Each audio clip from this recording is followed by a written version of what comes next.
Buenos días, bienvenidos a Radio UMH, bienvenidos al programa Memoria de Elche de la Cátedra Pedro Ibarra. Hola, soy Gemma Rubio y aquí a mi lado está Marina Martínez. Buenos días. En los controles, Antonio Ruiz, y empezamos con el programa. Memoria de Elche se emite los lunes cada 15 días y aquí os vamos a hablar sobre temas de Elche incluidos en la Cátedra Pedro Ibarra de la Universidad Miguel Hernández y también de cómo podéis formar parte de la historia de Elche en su página web www.elche.me.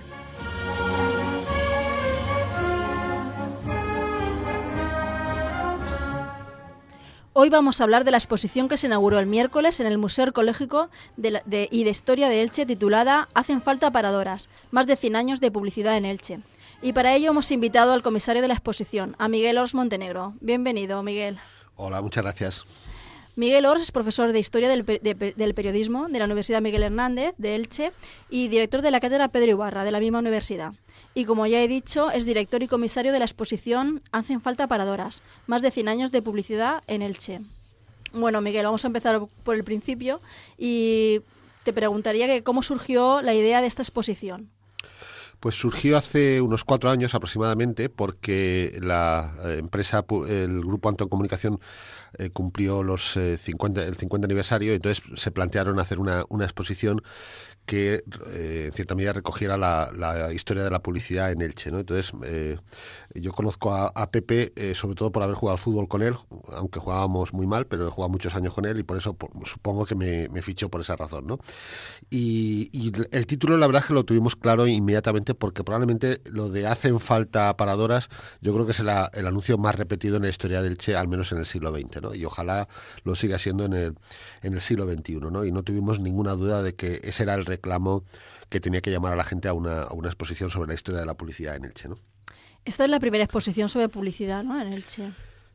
Sí, es posible que, vamos a ver, la publicidad probablemente haya formado parte de otras muchas exposiciones, pero una exposición centrada en la publicidad y en la historia de la publicidad, que yo recuerdo es la primera, ¿no? Y lo que sí que quiero agradecer es el esfuerzo que ha hecho este grupo, el Grupo Anton Comunicación, para intentar reflejar más de un siglo aproximadamente. Yo pondría una fecha que sería 1875, que es cuando nace la primera generación de empresarios ilicitanos en torno a la alpargata, ¿no? Y por tanto estamos hablando de 140, 150 años de publicidad en Elche, ¿no?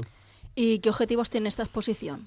Bueno, yo creo que a través del lenguaje publicitario, a través de la publicidad, es una mirada a la industrialización y a la modernización de una ciudad que, por daros algunas cifras, por ejemplo, a finales del 19 en 1900 tiene 27.000 habitantes y que 115 años después multiplica por 10 su población, nada más y nada menos, ¿no? Y una ciudad que en esa fecha, en 1900, todavía la ciudad no se reconoce como ciudad industrial, aunque empezaba a haber una competencia ya entre el trabajo agrícola y el trabajo industrial. Puede haber unas cuantas fábricas de alpargatas en ese momento que empiezan a generar un cambio que tendrá una enorme importancia en la ciudad, ¿no? Estoy hablando de una ciudad que tiene todavía un 80% de analfabetos, más en las mujeres que en los hombres, y por tanto asistimos a través de la publicidad a esa modernización de la ciudad. Y quiero decir, antes de que se me olvide, que esa modernización también tiene sus costes, y los tuvo, ¿no? Por ejemplo, la ciudad creció a principios del siglo XX a costa de huertos enteros de palmeras, hasta que hubo una ley de protección del palmeral en los años de la Segunda República, en 1963, que por primera vez se aprobó la primera ley de protección del palmeral, lo cual no significa que se protegiera, se protegió un poquito mejor que antes de esa ley, porque hubo gente que clandestinamente pues siguió talando palmeras, ¿no? Otra secuela también de esa modernización es a veces la construcción sin pararse a pensar y sin ningún límite por parte de los ayuntamientos, pues hacía que vosotras que conocéis la cátedra y la página elche.me, cuando hablamos de edificios históricos, no nos hemos cargado muchísimos.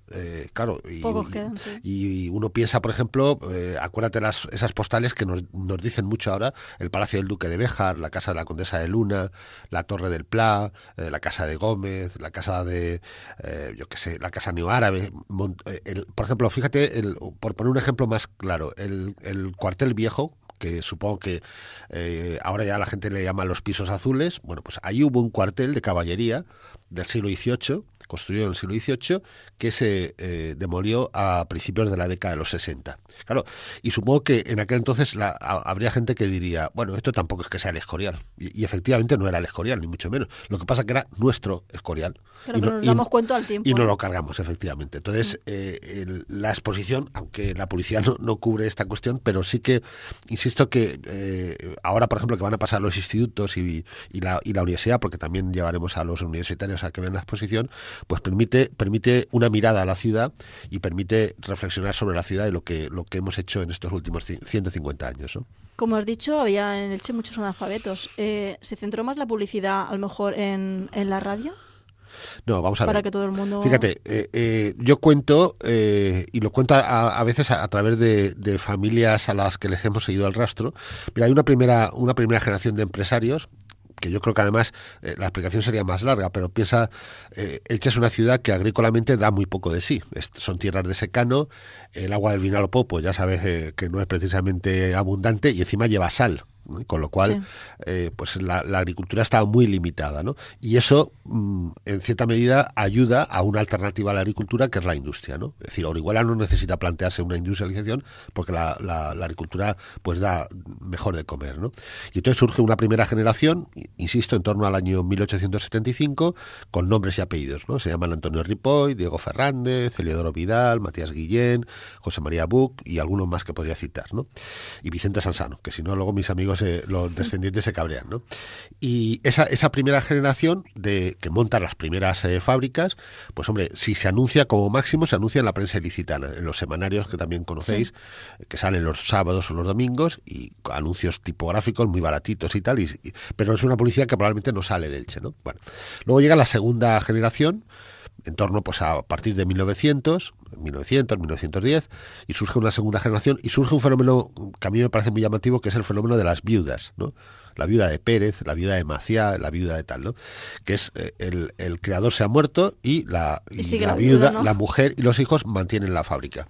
Hay viudas que efectivamente toman las riendas de la empresa y están y poniendo orden y concierto, y hay viudas que efectivamente solamente ponen el nombre y se quedan en sus casas y son los hijos o el encargado de turno el que los lleva, ¿no? Esa segunda generación significa que las empresas ya cobran una cierta fuerza y empezamos a ver en la década de los 20 anuncios contratados, y anuncios muy bien hechos porque ya son en color, con un dibujante profesional, y nos encontramos publicidad de empresas, de fábricas ilicitanas, de fábricas de alpargatas o de zapatos en la prensa de Madrid, en el ABC, en las revistas gráficas, ¿no? Y ya es un paso adelante, ¿no? Bueno, así sigue la década de los 30, que nos encontramos reportajes pagados en el ABC, por ejemplo, en blanco y negro, en la revista de blanco y negro o en revistas gráficas, y luego llega el paréntesis de la guerra, que por cierto sigue habiendo publicidad, poquita, sí, y esa publicidad vuelve a los periódicos de la ciudad, que por cierto hay 4, hay un periódico socialista, que es El Obrero, un periódico comunista, que es El Che Rojo, y un periódico anarquista, que es Germinal, y un periódico republicano, que es Adelante. Sigue habiendo publicidad muy pequeñita de algunos comercios y de algunos profesionales, ¿no? Y luego ya sí, en la década de los 40, por ejemplo, cuando se consolida ya Radio Elche, las fábricas trabajan con la radio puesta, ¿no? Y entonces la radio no solamente ofrece publicidad, ofrece teatro leído, ofrece la música, y la década de los 40 y 50 es básicamente la década de la publicidad en la radio, a través, insisto, de Radio Elche, que se oye en cualquier fábrica ilicitana y en cualquier casa con la paradora trabajando en su casa, ¿no? Sí. Y el siguiente paso ya es la década de los 60, cuando algunas empresas son capaces ya de invertir mucho dinero en los primeros spots en televisión española, ¿no? De hecho, hemos podido recoger algunos, porque a veces ya es arqueología televisiva, supongo, ¿no? Y hay anuncios que cuando los ves ahora, en vez de 60 años, parece que tengan 600, ¿no? Sí. Porque son muy llamativos. Por ejemplo, hay un anuncio, no voy a citar la marca, pero hay un anuncio que viene a ser como una invitación al alcoholismo, ¿no? Es decir, anuncia un vino o lo que sea, y te dice que puedes estar bebiendo todo el día, por la mañana, por la tarde, por la noche, es decir, a cualquier hora es bueno beber esto, ¿no? Con lo cual, si le haces caso al anuncio, pues en un mes estás alcoholizado sin ningún tipo de problemas, ¿no? Empresas, por ejemplo, que contratan a cantantes de moda, a aquellos cantantes insoportables que duran una... A Leif Garrett de Leif Garrett, por ejemplo, o empresas como Hyber que buscan su parcela y contratan, por ejemplo, al seleccionador de baloncesto, a Díaz Miguel, o luego lo que ya es más conocido, que eso lo recordaréis, Reebok, Kelme.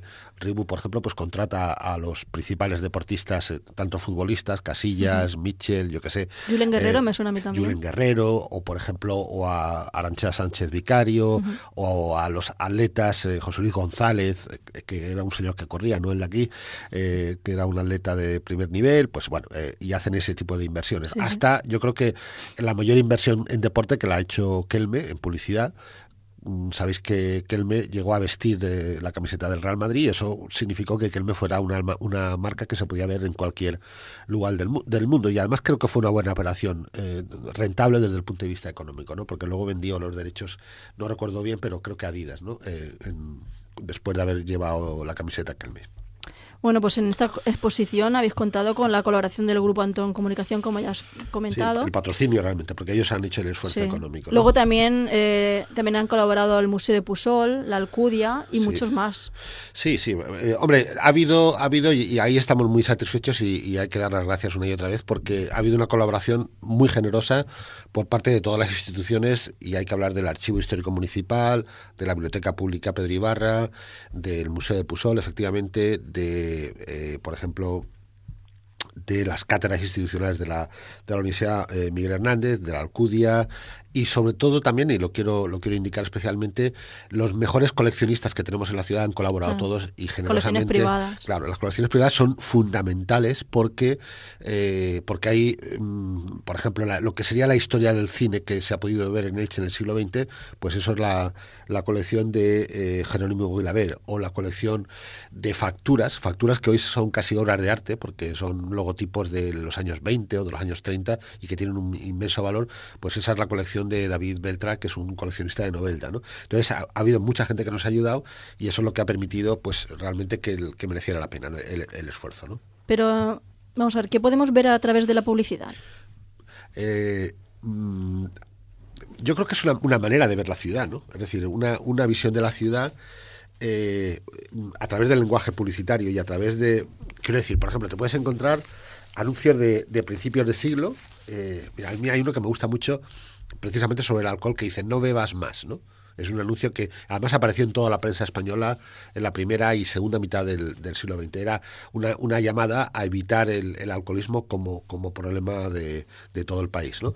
Yo qué sé, anuncios, pues eso, es decir, que estéticamente van mejorando muchísimo con el paso del tiempo, ¿no?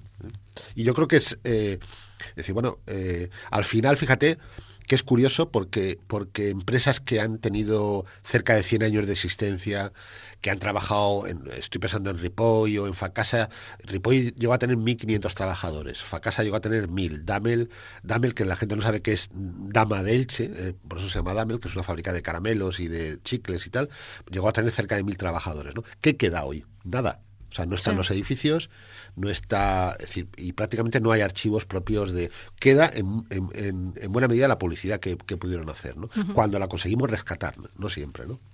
La publicidad está en el MA está dividida en áreas temáticas, ¿no? Están dentro de unas escenas que eran habituales en el Elche de hace años. Sí, tuvimos la posibilidad, en un principio pensamos también en la opción cronológica, pero nos pareció más engorroso porque sobre todo yo creo que esta es una exposición muy vistosa, muy agradecida de ver, ¿no? Encuentras cosas que las conoces y encuentras cosas que no te esperas encontrarlas, ¿no? Es decir, por ejemplo, desde los paipais que se utilizaban después de la Guerra Civil, o desde los cartones, esos cartones que son también muy artesanales, ¿no?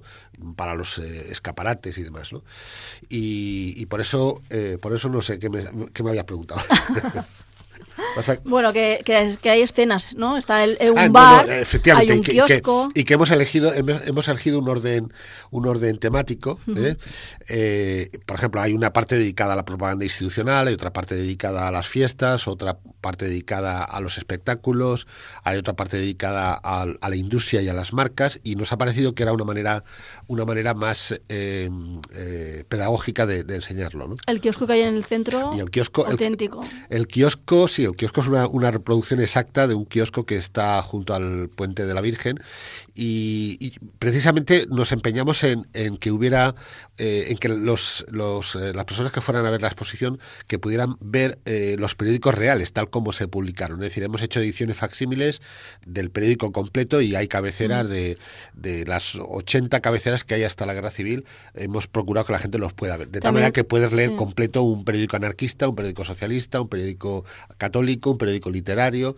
y te puedes estar toda la mañana leyendo prensa allí, ¿no? También se pueden ver piezas antiguas, ¿no? Como máquinas de coser, aparatos de radio. Hay un taller de aparado reconstruido, además con la radio puesta, con las cuñas que nos ha sido también Radio Elche.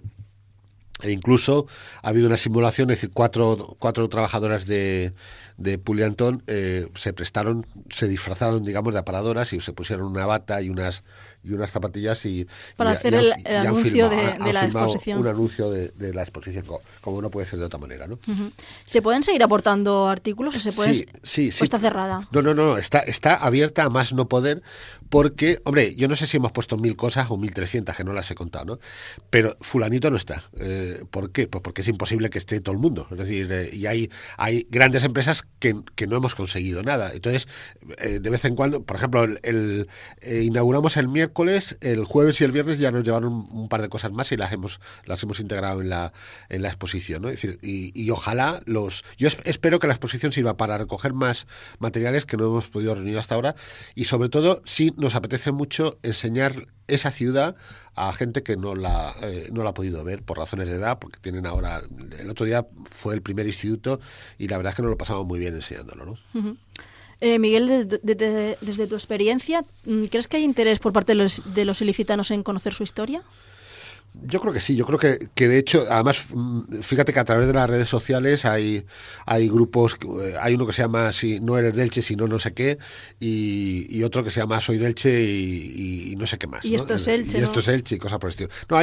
Además hay una moda respecto a la memoria, que yo creo que no solamente está en España, sino en toda Europa, ¿no? Es decir, la memoria histórica, felizmente, está de moda, ¿no? Sí, y entonces hay interés, por ejemplo, por conocer pues tu propio pasado familiar, las fotos antiguas. A mí me llama la atención el impacto a veces que tienen fotos que ponemos en la red, y me llama la atención porque a veces una foto malísima que la he hecho yo mismo y tiene 1.500 visitantes, y luego fotos que nos cuesta muchísimo recoger y que tienen bastante valor documental y pasan más desapercibidas, francamente, ¿no? Pero sí está de moda, sí. Sí. Marina, también tiene una pregunta para ti, ¿verdad? Así es, Gema. Creo que esta exposición tiene un componente muy importante para garantizar su éxito, y es el recuerdo y un poco de nostalgia de quienes la visitan. La publicidad que está expuesta formaba parte del día a día de Elche, ¿no es así? Sí, lo hemos comentado, que tanto a través de la radio como a través de... además, es que fíjate, el otro día lo comentaba con amigos, cada uno tiene aquello que te llama la atención en tu memoria. Yo voy a poner dos ejemplos. Yo me acuerdo cuando mi padre me llevaba al fútbol en Altavix, que el Elche jugaba bastante mejor que lo que hace ahora, que era otro equipo mucho más, con mucha más clase. Yo recuerdo que había un anuncio que era un anuncio que oíamos a través de los altavoces, y decía: y después del partido a merendar al bar-restaurante de la Casa Sindical, tapas típicas de Elche, especialidad en el rico chiquitifly. Y lo del chiquitifly ese no me acuerdo mucho, pero eso lo oí hace 40 años o más de 40 años, y me acuerdo perfectamente, ¿no? Igual que te acuerdas, a mí me gusta mencionar un anuncio, yo creo que es el anuncio más divertido que he visto en mi vida, que es en una televisión local y de las varias que ha habido unas cuantas, pues, hombre, es una publicidad hecha con pocos medios, ¿no? Y entonces hacen un anuncio de un concesionario de coches por la noche, en un plano general, pero con el problema de que los vecinos ya habían sacado la basura, con lo cual cuando miras el anuncio no ven ni los coches, ni el concesionario, ni los luminosos. Te vas directamente a ver la basura y dices, joder, cuánta basura que hay en esta casa de vecinos, ¿no? Bueno, pues ahora es tiempo de una pausa con un anuncio y volvemos con la sección Este nombre me suena, de Marina Martínez.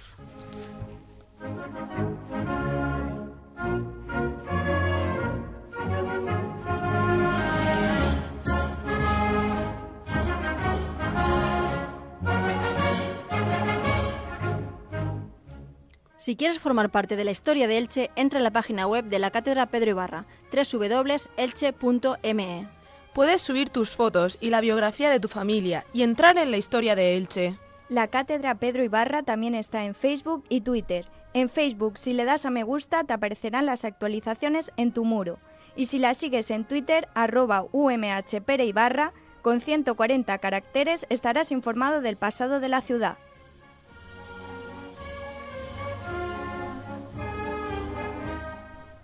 Bueno, pues a continuación vamos con nuestra sección Este nombre me suena. Hola Marina, ¿de quién nos vas a hablar hoy? Hola Gema. Hoy os traigo dos de las biografías más recientes incorporadas en la web de la Cátedra Pedro Ibarra. Por un lado, la de Josefa Teresa Vicente Coquillat Álamo, nacida el 27 de octubre de 1841, hija de José Coquillat y Teresa Álamo, hermana menor de Marcelino, Gertrudis, Francisco, José María, Manuel y Juan de Mata, hermana mayor de Avelino, Albina, Alipio y Domitila. En su juventud se preparó para ser modista. Con tan solo 24 años se casó con Manuel Llofriu, de 20 años. No obstante, Teresa estableció en el acta de matrimonio tener solo 19 años.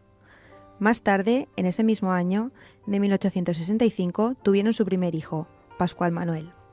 Al año siguiente nace su segundo retoño, José. Su marido Manuel tiene serios problemas económicos y con la justicia. Es encarcelado, y Marceliano, el hermano mayor de Teresa, se ve obligado a pagar su fianza, repercutiendo muy negativamente en su economía. En 1867 fallece su hijo Pascual, pero viene al mundo un nuevo niño, de nombre Gumersindo. De nuevo, una enfermedad les arrebata a otro hijo, a José, en 1869. 3 años después, tiene su último hijo con su marido, Manuel, al que le llaman Alfonso. A partir de 1874, el matrimonio de Teresa y Manuel se rompe. Su marido se va a vivir a Sevilla, junto a su hijo Gumersindo. Teresa, sin embargo, se queda con su hijo Alfonso, viviendo alquilada. El abandono de su marido le supone una época de penurias económicas, por lo que se ve obligada a vender parte de su herencia incluso antes de recibirla. Años siguientes tuvo 2 hijas con un hombre del que nada se sabe, las llamadas con los nombres María Andrea, nacida en 1889, y Josefa, en 1895, y con sus propios apellidos, Coquillat Álamo. Posiblemente el padre de las niñas ayudó económicamente a Teresa, pues deja de vivir como alquilada y pasa a ser propietaria de una de las casas en la calle de la Corredera. Además, sus hijas fueron matriculadas en un prestigioso colegio de Cartagena. A partir del siglo XX se pierde su pista, por lo que es probable que se mudara a otra ciudad, tal vez a Cartagena o a Santa Pola, con su hijo Alfonso.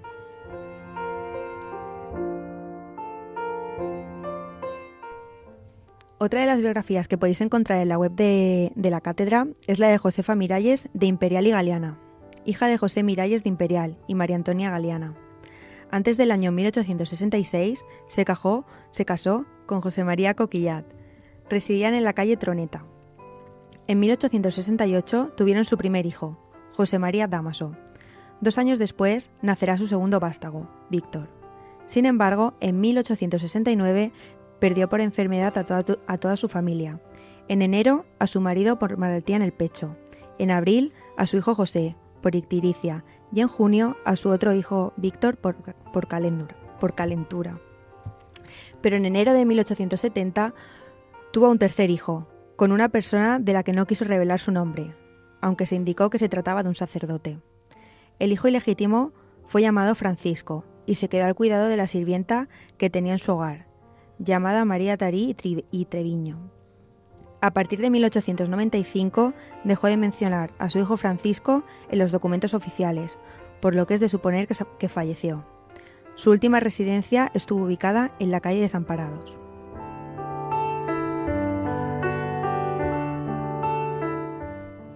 Pues bien, esta es una de las biografías que están recogidas en la página web de la Cátedra Pedro Ibarra, www.elche.me. Os recuerdo que cualquiera de vosotros que tenga una foto histórica sobre Elche o la biografía de algún familiar la puede enviar y se incorporará al archivo digital. Bueno, pues muchas gracias, Marina. A continuación os presento la sección de actualidad de la Cátedra Pedro Ibarra. Y tenemos una buena noticia porque la Cátedra Pedro Ibarra está de enhorabuena porque ha superado los 10.000 archivos fotográficos en la página web.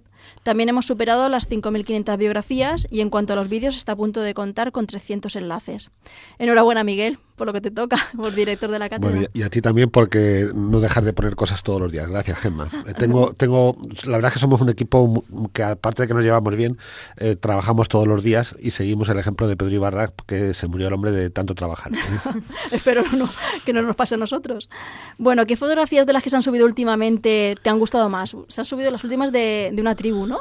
Bueno, una tribu hay... Una tribu especial. Hay una persona que trabaja en la Universidad Miguel Hernández y que a través de un profesor me dijo que era hija de uno de los licitanos más famosos del siglo XX, que es el Marcos, el luchador, al que se le conoce por haber practicado la lucha libre, ¿no? Entonces nos ha facilitado todo el archivo de su padre y es una historia que ilicitanos con una cierta edad conocen porque hubo un cine, que es el Cine Victoria, que era un cine de verano, que se hizo famoso también por los espectáculos de lucha libre. Y en esos espectáculos de lucha libre, Marcos era siempre el protagonista. Su nombre real era Juan Carrillo Palazón, pero su nombre como deportista, como de lucha libre, era Marcos, ¿no? Uh-huh. Luego fue famoso porque tenía un huerto y por lo visto hemos incluido fotos de cuando era joven. Lo que es el Aigua Dolce Sala, pues ahí tenía una especie de casita y con un cartelito que ponía Tribu Caníbal. Entonces, ¿una casita o una cueva? No, era una casa. Las fotos se pueden ver en una casa donde iban pues a hacer deporte y a comer. Sobre todo he visto bastantes fotos de bastantes comilonas, aparte, pero sí que he visto fotos de deportistas pues que hacían casi ejercicios de circo y cosas muy, muy curiosas, ¿no? Y quizás era la tribu más famosa que había en Elche en la década de los 50. La tribu caníbal, sí. Bueno, pues Marina, ¿nos vas a recordar el horario en que puedes visitar la exposición? Sí, os recuerdo que en el Museo Arqueológic y de Historia de Elche, el MAE, acoge la exposición Hacen falta paradoras, más de 100 años de publicidad en Elche, que ha sido nuestro tema de hoy. Fue inaugurada el pasado 11 de febrero y la podréis visitar hasta el 31 de mayo. La entrada es libre con horarios de lunes a sábado de 10 a 6 de la tarde y domingos y festivos de 10 a 3. Bueno, pues, ¿cómo está funcionando la exposición? ¿Está yendo mucha gente? Sí, ayer estuve y la verdad es que sí que había una presencia notable. Yo creo que merece la pena que la gente lo vea porque además es muy agradecida de ver, ¿no? Y la verdad es que está, en buena medida, el trabajo que ha hecho esta ciudad en el último siglo está bien representado, me parece a mí, ¿no? Bueno, pues esperamos que os haya gustado nuestro programa sobre la exposición del MAE. Se buscan aparadoras, 100 años de publicidad en Elche. Muchas gracias por acompañarnos, Miguel Os Montenegro. Gracias a vosotras. Y nos encontramos en el siguiente programa de Memoria de Elche con Marina Martínez. Hasta la próxima. En los controles, Antonio Ruiz y conmigo, Gemma Rubio. Hasta pronto y hasta el próximo programa.